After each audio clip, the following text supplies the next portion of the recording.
बकरीद की कहानी हजरत इब्राहिम अलैहिस्सलाम अब्राहम से शुरू होती है, जिन्हें इस्लाम, ईसाइयत और यहूदी धर्म में एक महान पैगंबर माना जाता है।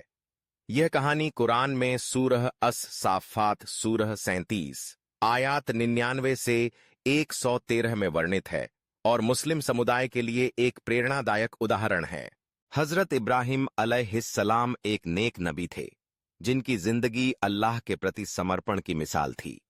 उनकी पत्नी हजरत हाजरा से उन्हें बुढ़ापे में एक बेटा हुआ, हजरत इस्माइल। यह बेटा उनके लिए अल्लाह का तोहफा था।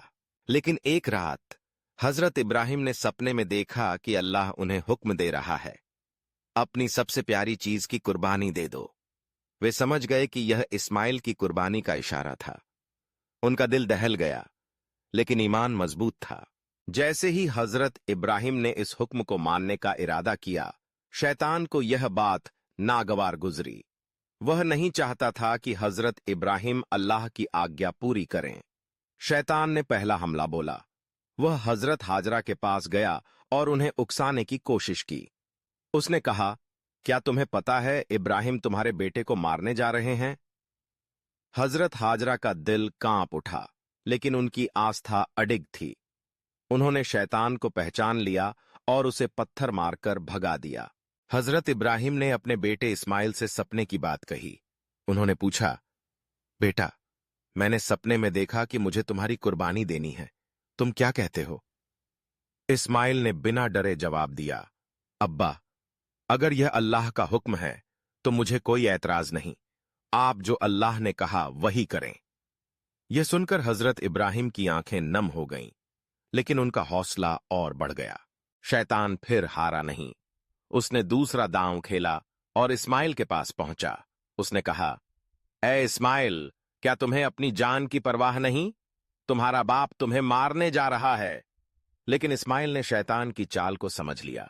उन्होंने भी शैतान पर पत्थर फेंके और कहा, अल्लाह की मर्जी से बढ़कर मेरे लिए कुछ नहीं, तू यहां से भाग जा।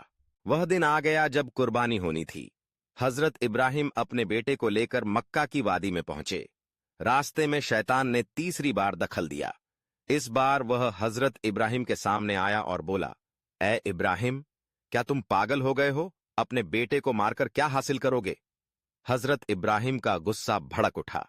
उन्होंने शैतान को ललकारा और उस पर 7 पत्थर फेंके। शैतान भाग खड़ा हुआ और हजरत इब्राहिम का इरादा और मजबूत हो गया। फिर वह पल आया। हजरत इब्राहिम ने इस्माइल को जमीन पर लिटाया। इस्माइल ने कहा, अब्बा, मेरे हाथ पैर बांध दीजिए और अपनी आंखों पर पट्टी बांध लीजिए ताकि आपका दिल न डगमगाए। हजरत इब्राहिम ने वैसा ही किया। उन्होंने अल्लाह का नाम लिया और चाकू चलाया। लेकिन जब पट्टी हटी तो सामने एक चमत्कार था। इस्माइल सही सलामत खड़े थे और एक दुम्बा कुर्बान हो चुका था। अल्लाह ने इस्माइल की जान बचा ली और उनकी जगह उस जानवर को कुर्बान कर दिया। कुरान में लिखा है कि अल्लाह ने फरमाया, ए इब्राहिम, तुमने अपने सपने को सच कर दिखाया। यह तुम्हारा इम्तिहान था और तुम पास हो गए। इसके बाद अल्लाह ने हुक्म दिया कि इस बलिदान की याद में हर साल कुर्बानी की जाए, जिसे बकरीद कहते हैं। हजरत इब्राहिम, हाजरा और इस्माइल ने जिस तरह शैतान को पत्थर मारे, उसकी याद में आज हज के दौरान रमी जमरात की रस्म निभाई जाती है। हाजी मक्का में 3 जगहों, जमरा ए उला, जमरा ए वुस्ता और जमरा ए अकबा पर 7-7 पत्थर फेंकते हैं।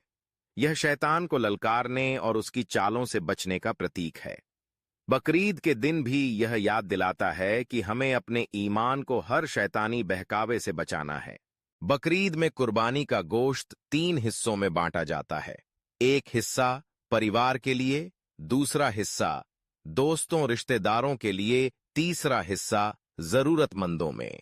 यह त्योहार बलिदान के साथ साथ इंसानियत और भाईचारे का पैगाम देता है। तो दोस्तों, ये थी बकरीद की सच्ची और दिल को छू लेने वाली कहानी। हजरत इब्राहिम का बलिदान, हजरत इस्माइल की बहादुरी और शैतान को पत्थर मारने का वो अनोखा सबक। इस कहानी से हमें सीख मिलती है कि ईमान और इंसानियत से बढ़कर कुछ नहीं। अब आपकी बारी है। अगर आपको ये कहानी पसंद आई तो अभी इस वीडियो को लाइक करें। ये बटन ठीक नीचे है उसे दबाने में देर न करें। अपने दोस्तों और फैमिली के साथ शेयर करें ताकि वो भी इस प्रेरणादायक कहानी को सुन सकें। और नीचे कमेंट में बताइए कि आपको इस कहानी का कौन सा हिस्सा सबसे ज्यादा पसंद आया। क्या हजरत इब्राहिम का हौसला, इस्माइल की हिम्मत या शैतान को पत्थर मारने का सीन? हमारे चैनल को सब्सक्राइब करना न भूलें और बेल आइकन दबाएं ताकि आपको ऐसी ही मजेदार और प्रेरणादायक कहानियां सबसे पहले मिलें। अगली वीडियो में मिलते हैं एक नई कहानी के साथ। तब तक के लिए अल्लाह हाफिज और ढेर सारा प्यार।